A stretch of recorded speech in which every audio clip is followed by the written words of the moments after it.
कहानी की शुरुआत में हम एक छोटे से बेन को देखते हैं जिसके दादा उसे एक छुपे हुए खजाने की कहानी सुना रहे थे। इस खजाने के बारे में बहुत कम लोगों को पता था। अब सालों बाद जब बेन बड़ा हो चुका था तो उसने कुछ और लोगों के साथ मिलकर उस खजाने को ढूंढने का फैसला किया। बेन को अपने दादा की कहानी से थोड़ा अंदाजा था कि ये कहाँ हो सकता है। उसके दादा ने उसे एक नोट दिया था जिस पर एक नाम लिखा था। उसने हिसाब लगाया कि ये नाम एक पुराने जहाज का है। उसके एक दोस्त रायली ने उस जहाज की लोकेशन का पता लगाने में उसकी मदद की। जब वो लोग इस जहाज को ढूंढने निकले तो बेन ने हिसाब लगाया कि वो जहाज जरूर बर्फ की इस चादर के नीचे छुपा होगा। उन्होंने काफी देर तक खुदाई की और आखिरकार जहाज मिल ही गया। बेन ने सबको ये खबर दी और फिर इयन का धन्यवाद किया जो उनका साथी था और इस पूरी खोज में सारा पैसा उसी ने लगाया था। हालांकि लोग बेन और उसके परिवार को हमेशा से पागल कहते थे क्योंकि वो एक ऐसे खजाने को ढूंढ रहे थे जिसके होने का किसी को अंदाजा ही नहीं था। खैर अब बेन अपनी टीम के साथ उस जहाज में घुसा। जब उन्होंने आसपास देखा तो उन्हें एक कमरा मिला जिसमें बारूद के ढेर सारे डब्बे थे। थोड़ा और अच्छे से ढूंढने पर बेन को एक डेड बॉडी मिली जो एक डब्बे को पकड़ी हुई थी। जब उसने चेक किया तो उस डब्बे में एक पैकेज था और उसके अंदर एक पाइप थी। बेन सोचने लगा कि इस पाइप में इतना भी क्या खास है कि इसके लिए कोई अपनी जान दे गया। तभी उसने देखा कि पाइप पर कुछ लिखा था। उसने अपना खून इस्तेमाल करके समझने की कोशिश की कि आखिर उस पर लिखा क्या है। जब उसे वो लिखावट समझ आई तो वो समझ गया कि ये एक और सुराग है। ये बात इयन को बिल्कुल पसंद नहीं है। इतना पैसा लगाने और खोजबीन करने के बाद भी उनके हाथ बस एक सुराग लगा था। इस बात से इयन बहुत चिढ़ गया, लेकिन बेन ने उस सुराग में छुपी पहेली को सुलझा लिया। उसने बताया कि एक अदृश्य नक्शे के बारे में है जो अमेरिका के सबसे जरूरी डॉक्यूमेंट डिक्लेरेशन ऑफ इंडिपेंडेंस के पीछे छुपा हुआ है। जैसे ही बेन ने कहा कि इस दस्तावेज तक पहुंचना और उसका मिलना बहुत मुश्किल होगा तो इयन ने सीधा कह दिया तो चुरा लेते हैं उसे। इस बात से बेन ने साफ इनकार कर दिया और कहा कि मैं ऐसा नहीं होने दूंगा। तब इयन ने अपने आदमी शॉ को बेन पर बंदूक तानने को कहा, लेकिन इयन कहीं ना कहीं ये बात भी अच्छे से जानता था कि अगर बेन नहीं होगा तो आगे की पहेलियां कौन सुलझाएगा। इसलिए इयन ने बेन के दोस्त रायली को जान से मारने की धमकी दी। इससे पहले की बात और बिगड़ जाए बेन ने एक फ्लेयर स्टिक जला दी और कहा कि अगर सब शांत नहीं हुए तो वो इसे बारूद पर फेंक देगा। सबको लगा कि वो झूठ बोल रहा है, लेकिन बेन ने वो फ्लेयर फेंक दी। पर इससे पहले कि वो नीचे बारूद पर गिर पाती इयन ने उसे पकड़ लिया। लेकिन इयन ये जानता ही नहीं था कि उसके हाथ पर भी थोड़ा बहुत बारूद लगा हुआ है। अचानक उसके हाथ में आग लग गई जिसके बाद उसने फ्लेयर को छोड़ दिया और अब वो फ्लेयर स्टिक नीचे पड़े बारूद पर जा गिरी। बारूद की वजह से जहाज के फटने से पहले ही इयन और शॉ वहां से भाग गए और उन्होंने बेन और रायली को अंदर ही छोड़ दिया। लेकिन ऐन मौके पर बेन को एक गुप्त दरवाजा मिला जिसकी मदद से वो और रायली बच निकले। पूरा जहाज फट गया और इयन को लगा कि बेन और रायली अब मर चुके हैं।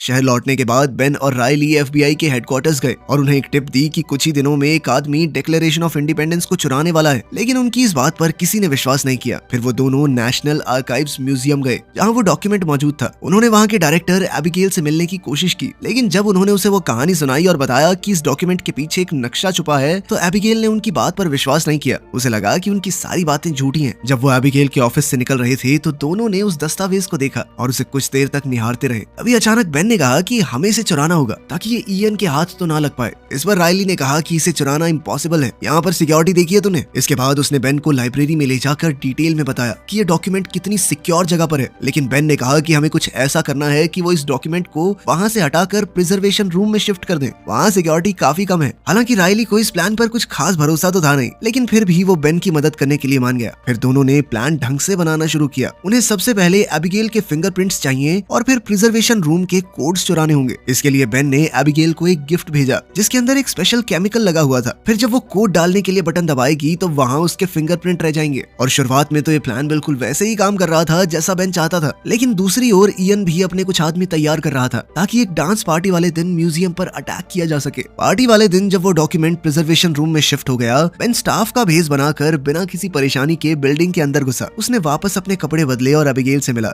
एबिगेल उसे देखकर चौंक गई। बेन ने झूठ कहा कि उसने म्यूजियम को एक बहुत बड़ा डोनेशन दिया है और फिर मौका पाते ही उसने एबिगेल का शैंपेन ग्लास चुरा लिया जिस पर उसके फिंगरप्रिंट्स लगे हुए थे। इसी बीच इयन और उसके आदमी भी म्यूजियम आ गए। वो एक अंडरग्राउंड टनल के जरिए बिल्डिंग में घुसे। थोड़ी देर बाद बेन प्रिजर्वेशन रूम में पहुंच गया, लेकिन जब रायली कैमराज से उस पर नजर रखे हुए था तो इयन के एक आदमी ने उनका एक्सेस ब्लॉक कर दिया। बेन ने फैसला किया कि वो डॉक्यूमेंट को पूरे फ्रेम के साथ ही लिफ्ट के जरिए नीचे ले जाएगा। जैसे ही वो बाहर निकला तो इयन और उसके लोगों ने उसे देखा और वो चौंक गए क्योंकि उन्हें तो लगा था कि बेन मर चुका है। उन्होंने उसे देखते ही उस पर गोलियां चलाई, लेकिन बेन ने डिक्लेरेशन ऑफ इंडिपेंडेंस के उस डॉक्यूमेंट को आगे कर दिया। उस पर बुलेट प्रूफ ग्लास लगा था जिसने बेन को बचा लिया। आखिरकार किसी तरह बेन लिफ्ट में घुस गया और उसने डॉक्यूमेंट को उसके प्रोटेक्टिव कवर से बाहर निकाला। जैसे ही बेन बाहर निकलने लगा, उसने एबिगेल की नजरों से बचने की कोशिश की, जिसने ये कंफर्म कर लिया था कि बेन का नाम गेस्ट लिस्ट में था ही नहीं। इसके बाद बेन म्यूजियम के एक स्टोर में छुप गया, लेकिन जब वो डॉक्यूमेंट के साथ वहां से निकलने लगा तो कैशियर ने सोचा कि वो डॉक्यूमेंट की कॉपी चुराने की कोशिश कर रहा है, जो बिल्कुल सेम साइज में वहाँ सेल पर थी। उसने बेन से कहा कि तुम्हें पेमेंट करनी होगी वरना सिक्योरिटी बुला रही हूँ मैं। बेन ने वहाँ से चुपचाप बचकर निकलने के चक्कर में कार्ड से पेमेंट कर दी, क्योंकि उसके पास ज्यादा कैश नहीं था।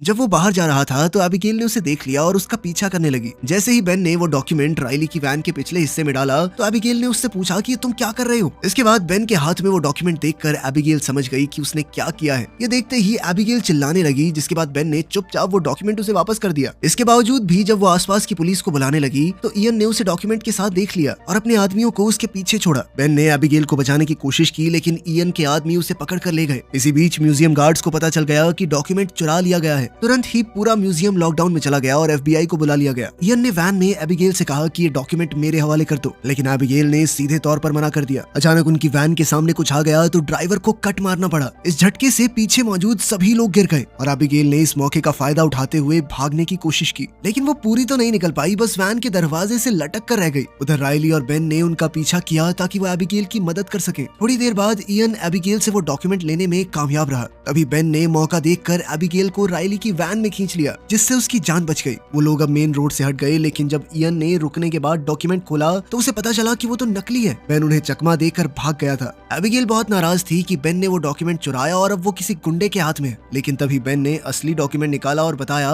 कि उसने एक नकली भी खरीद लिया था ताकि अगर कुछ प्रॉब्लम हो तो असली वाला सेफ रहे। बेन ने ये भी बताया कि मैंने सिर्फ डॉक्यूमेंट इसलिए चुराया था ताकि इयन उसे न चुरा ले, क्योंकि वो खजाना ढूंढने के लिए बेताब है। जब बेन और राइली ने सोचा कि डॉक्यूमेंट के पीछे कोई केमिकल लगाकर क्लू ढूंढते हैं तो एबिगेल ने साफ मना कर दिया। उसने कहा कि ऐसे तो ये खराब हो जाएगा, लेकिन राइली ने उसे टेंशन ना लेने को कहा, क्योंकि वो भी ऐसा कुछ नहीं करने वाले जिससे ये डॉक्यूमेंट खराब हो। लेकिन उनके पास जो सामान तैयार पड़ा था वो बेन के घर पर है और बेन अब वहाँ जा नहीं सकता, क्योंकि एफबीआई उन्हें ढूंढते हुए पहले ही वहाँ पहुंच गई होगी। उसके पास कैश नहीं था तो उसने म्यूजियम में अपना कार्ड इस्तेमाल किया था और अब उनकी लोकेशन को ट्रैक किया जा रहा होगा। जैसे ही वो लोग वैन साइड में रोक कर सोचने लगे, बेन ने कहा कि कुछ जरूरी चीजें हैं जो खजाना ढूंढने में जरूर काम आएंगी, लेकिन वो सब मेरे घर पर है। उनमें से एक चीज फ्रैंकलिन नाम के इंसान के लिखे हुए कुछ लेटर्स थे जो उस खजाने से जुड़े हुए हैं। बेन को याद आया कि उसके पिता के पास उन लेटर्स की कॉपी थी, इसलिए उसने फैसला किया कि वो उनके पास जाएगा। एबिगेल ने उस डॉक्यूमेंट के साथ भागने की कोशिश की, लेकिन बेन ने उसे रोक लिया। थोड़ी बहसबाजी के बाद वो भी उनके साथ जाने को मान गई, क्योंकि अब वो भी देखना चाहती थी कि आखिर ये क्या खजाना है। इसी दौरान एफबीआई एजेंट सेड्यूस्की ने बेन के घर पर रेड की। उन्हें वहां बेन की काफी सारी चीजें मिली, वो चिट्ठियां भी जिनके बारे में बेन बात कर रहा था। साथ ही उसने अपने लोगों को बेन के परिवार वालों का पता लगाने को कहा। थोड़ी देर बाद बेन अपने पिता पैट्रिक के घर पहुंचा। पैट्रिक ने कहा कि मेरा एक ही सपना है कि तुम मुझसे मिलने आए, लेकिन खजाने के बारे में नहीं। जिस पर बेन ने कहा कि हाँ, तो मैं आपसे मिलने ही तो आया हूँ। पापा बेटा साथ में टाइम स्पेंड करेंगे, मजा आएगा। बस एक बार वो लेटर्स होंगे आपके पास, वो दे दो मुझे, फिर करते हैं टाइम स्पेंड। इस बात से पैट्रिक बहुत गुस्सा हो गया। उसने कहा कि किसी की गलती से सीखते हो कि नहीं तुम? मैंने अपनी पूरी जिंदगी इस खजाने को ढूंढने में झोंक दी, तुम भी अपनी जिंदगी ऐसे ही खराब करना चाहते हो? उसने कहा कि ऐसा कोई खजाना है ही नहीं, ये सिर्फ देश के दुश्मनों को गुमराह करने के लिए बनाया गया है। ये बस ऐसे ही कहानी बना दी है किसी ने। लेकिन बेन ने अपने पिता की बात पर ध्यान नहीं दिया। थोड़ी देर बाद जब उन्होंने उस डॉक्यूमेंट के पिछले हिस्से की जांच की तो उन्हें कुछ खास कोड्स मिले जो उन चिट्ठियों से जुड़े हुए हैं जिनके लिए वो यहाँ आए थे। जब बेन ने दोबारा पैट्रिक से वो चिट्ठियां मांगी तो पैट्रिक ने कहा कि मैंने तो पहले ही उन्हें फिलाडेल्फिया के एक म्यूजियम को दे दिया है। ये सुनकर बेन एबिगेल और राइली के साथ वहाँ से चला गया। जब एफबीआई पैट्रिक के घर पहुंची तो उन्हें सिर्फ पैट्रिक एक कुर्सी से बंधा हुआ मिला। उसने कहा कि मेरा बेटा ऐसे ही बांध के चला गया मुझे, साथ में मेरी गाड़ी भी ले गया वो। जिसके बाद सेडुस्की ने तुरंत अपने लोगों को गाड़ी का नंबर ट्रैक करने को कहा।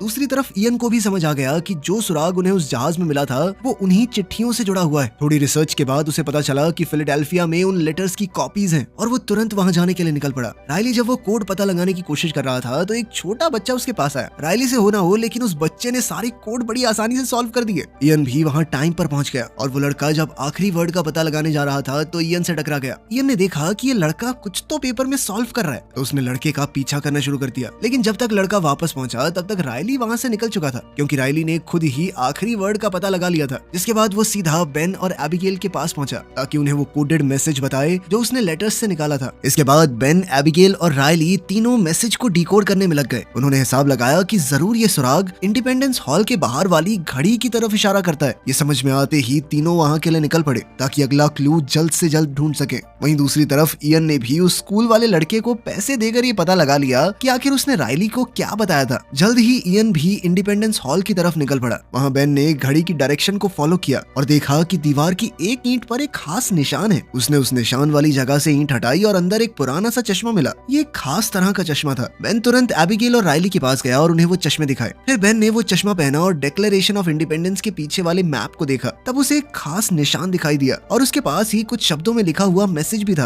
लेकिन उसी वक्त उन्होंने देखा कि इयन अपने लोगों के साथ वहाँ घूम रहा है, तो उन्होंने फैसला किया कि वो अलग अलग हो जाएंगे। एबिगेल और राइली के पास वो डिक्लेरेशन डॉक्यूमेंट था और वो जल्द ही उसे साथ लेकर निकल गए। इयन से बचते बचते वो दोनों काफी दूर निकल गए। लेकिन एक वक्त ऐसा आया कि एक बस उनके बहुत करीब आ गई और उनकी टक्कर होने ही वाली थी। इसी अफरा तफरी में इयन ने उनसे डिक्लेरेशन का वो डॉक्यूमेंट छीन लिया। एबिगेल और राइली ने तुरंत बेन को फोन किया और बताया कि क्या हुआ है। बेन ने कहा कि सब जल्दी से गाड़ी के पास मिलते हैं। लेकिन एफबीआई को बेन की गाड़ी पहले ही मिल चुकी थी और जैसे ही बेन वहां पहुंचा तो एफबीआई ने उसे अरेस्ट कर लिया। एबिगेल और राइली समय से थोड़ा लेट पहुंचे और एफबीआई को देखते ही चुपके से वहां से भाग निकले। एफबीआई की कस्टडी में बेन ने एजेंट सेडुस्की को पूरी कहानी बताई, किस तरह इयन ने वो डॉक्यूमेंट छीना, किस तरह वो एक के बाद एक पहेलियां सुलझाते रहे। जब सेडुस्की ने बेन के पास से मिले चश्मे देखे तो बेन को समझ आया कि उन्हें एक और तरीके से इस्तेमाल किया जा सकता है। तभी अचानक उसके फोन पर इयन का कॉल आया। एफबीआई वालों ने कहा कि इससे स्पीकर पर बात कर। इयन ने बेन को धमकी दी कि चश्मे लेकर एक पब्लिक प्लेस में उससे मिलने आए और अगर उसने एफबीआई को कुछ भी बताया तो वो उसके दोस्तों को जिंदा नहीं छोड़ेगा। अब एफबीआई इयन जैसे अपराधी को पकड़ने का मौका छोड़ना नहीं चाहती थी। उन्होंने बेन से कहा कि प्लान के मुताबिक ही उससे मिलने जाओ और फिर हर तरफ अपने आदमी तैनात कर दिए। जब बेन इयन से मिलने गया तो पता चला कि ये पूरी की पूरी उनकी चाल थी। अचानक ही इयन के लोग आए और बेन को वहां से छुड़ा ले गए। रास्ते में एबिगेल ने बेन को कॉल किया और बताया कि उसने इयन के साथ डील की थी ताकि बेन को छुड़ा सके, लेकिन इसके लिए बेन को उसे खजाने तक ले जाना होगा। जब इयन और बेन दोबारा से मिले तो इयन ने वो डिक्लेरेशन का डॉक्यूमेंट और वो पुरानी पाइप वापस दी, वही जो जहाज में मिली थी। फिर इयन ने बेन से पिछला क्लू मांगा। जब बेन ने कहा कि मेरे पास कुछ नहीं है, मुझे नहीं पता, तब इयन ने दिखाया कि उसने बेन के पिता पैट्रिक को किडनैप कर रखा है। इस धमकी के बाद बेन को सच कबूलना पड़ा और उसने बताया कि जो निशान उसने मैप में देखा था वो एक चर्च का सिंबल है। जल्द ही वो तीनों उस चर्च तक पहुंच गए। बेन ने फिर से उन खास चश्मों का इस्तेमाल किया और मैप को देखा। इस बार उसे एक अलग सा सुराग मिला, एक अजीब सा नाम। सब कंफ्यूज हो गए कि इसका मतलब क्या हो सकता है। तब उन्हें समझ आया कि चर्च के नीचे लोगों को दफनाने की जगह है। जिसके बाद इयन और उसके सभी साथी तुरंत ही नीचे चले गए। पैट्रिक ने चुपके से बेन को बताया कि उन्हें कोई तरीका ढूंढना होगा इयन से छुटकारा पाने का, क्योंकि जब तक हम इयन के काम आएंगे तब तक ही जिंदा है, उसके बाद मार देगा हमें। तभी इयन ने फोन किया और बेन से पूछा कि अगला क्लू क्या है। मैप में लिखे नाम को ढूंढकर उन्होंने वहां से दीवार तोड़ी जिसके पीछे एक सुरंग जा रही थी। इयन ने बेन से कहा कि वो आगे चले। अंदर जाने के बाद उन्हें एक बहुत पुरानी जगह मिली जिसे शायद सालों से नहीं खोला गया था। वहाँ लकड़ी की सीढ़ियाँ और एक पुरानी लिफ्ट भी थी। पैट्रिक ने सबको कहा कि ये लकड़ी की सीढ़ियाँ खतरनाक हैं, इतने सालों से कोई आया नहीं है यहाँ पे, टूट जाएंगी। लेकिन इयन ने सबको जबरदस्ती नीचे जाने को कहा। जब सभी लोग उन सीढ़ियों से नीचे उतर रहे थे तभी अचानक से बहुत सी सीढ़ियां टूट गई। इस घटना में शॉ नीचे गिरकर मारा गया। अब वो पूरा हिस्सा टूट रहा था और बाकी सबको लिफ्ट के ऊपर कूदकर अपनी जान बचानी पड़ी। उस लिफ्ट ने उन्हें खाली कमरे में ले जाकर छोड़ दिया। इयन ने बेन से पूछा कि खजाना कहाँ है। बेन ने दिखावा किया कि उसे भी कुछ नहीं पता। इयन ने गुस्से में उन्हें धमकी दी कि अगर बेन ने कुछ नहीं बताया तो वो उन्हें यहीं पर छोड़कर चला जाएगा। तभी पैट्रिक ने कहा कि अगला सुराग इस लालटेन के अंदर है। उसने ये भी कहा कि ऐसी ही एक लालटेन बॉस्टन की चर्च में भी है, तो खजाना शायद वहीं पर होगा। इयन फिर भी उन्हें वहीं छोड़ के चला गया, ये कहकर कि जब मुझे खजाना मिल जाएगा ना तो वापस आऊंगा तुम लोगों के लिए। इस पर राइली ने परेशान होकर कहा कि हम यहीं मरने वाले हैं। तब बेन और पैट्रिक ने राइली और एबिगेल को बताया कि उन्होंने इयन से झूठ कहा था, वो लालटेन तो सिर्फ एक डिस्ट्रैक्शन थी। फिर उन्होंने एक और क्लू ढूंढा जो उन्हें एक नए कमरे तक ले गया। उस कमरे के अंदर की जगह को देखकर ऐसा लग रहा था मानो उनसे पहले कोई और वहां आ चुका हो। बेन थोड़ा उदास हो गया और अपने पिता पैट्रिक से कहा कि आप हमेशा सही कहते थे, शायद कोई खजाना है ही नहीं। इस पर पैट्रिक ने कहा कि नहीं, इतना हताश होने की जरूरत नहीं है, बस हमसे पहले कोई पहुंच गया यहाँ पे। लेकिन बेन अब भी हार मानने को तैयार नहीं था। वो अब भी दीवारों में सुराग ढूंढता रहा। तब उसने कुछ खास ताले देखे जिनमें से एक लॉक मिसिंग था। उसका आकार बिल्कुल उस पाइप जैसा था जो उन्हें उस जहाज में मिली थी। बेन ने पाइप निकाली और लॉक में फिट की और जैसे ही लॉक घुमा तो एक सीक्रेट रूम खुल गया और आखिरकार उसके पीछे था खजाना। पूरा कमरा खजाने से भरा हुआ था। पुरानी किताबें, gold coins, jewellery, antique items वगैरह वगैरह। जो चीज पैट्रिक और उसके पिता ने सालों तक ढूंढी थी वो यहाँ थी। सब लोग खुशी से झूम उठे। उठे। थोड़ी देर ढूंढने के बाद उन्हें बाहर जाती हुई सीढ़ियां भी मिल गई। बेन सबसे पहले बाहर निकला और वहाँ उसे एक आदमी मिला। बेन ने उससे फोन मांगकर सेड्यूस्की को कॉल किया। सेड्यूस्की कुछ ही देर में आ गया और बेन ने उसे खजाने के बारे में बताया और साथ ही ये भी कहा कि मुझे कुछ नहीं चाहिए, लेकिन उसने कुछ कंडीशन रखी। पहली थी कि एबिगेल के ऊपर कोई एक्शन न लिया जाए। खजाने को ढूंढने का पूरा श्रेय उसे और उसके परिवार को मिले। राइली को भी खजाने में से कुछ हिस्सा दिया जाए और सबसे जरूरी बेन जेल ना जाए। सेड्यूस्की ने उसकी सारी शर्तें मान ली और बाद में इयन को भी पकड़ लिया जब वो बॉस्टन की चर्च में घुसने की कोशिश कर रहा था। कुछ ही दिनों में ये खजाना दुनिया भर के म्यूजियम्स में भेज दिया गया। एक दिन सब लोग मिलकर मजे उड़ा रहे थे, लेकिन राइली थोड़ा गुस्सा था। उसने बेन से कहा कि तुमने सरकार का दिया हुआ पैसा ठुकरा क्यों दिया। रिकी ने कहा कि भाई इतना कुछ था, कुछ तो ले लेते। बेन हंसा और आगे से जवाब नहीं दिया। राइली अपनी नई कार में बैठा, जिससे पता चलता था कि उसे भी बढ़िया पैसे मिले हैं सरकार से। खैर उसके जाने के बाद हमें पता चलता है कि बेन और एबिगेल ने शादी कर ली है और आखिर में वो अपने नए घर के अंदर चले गए। वीडियो पसंद आई तो लाइक कर देना, चैनल को सब्सक्राइब कर लेना। मिलते हैं अगली वीडियो में।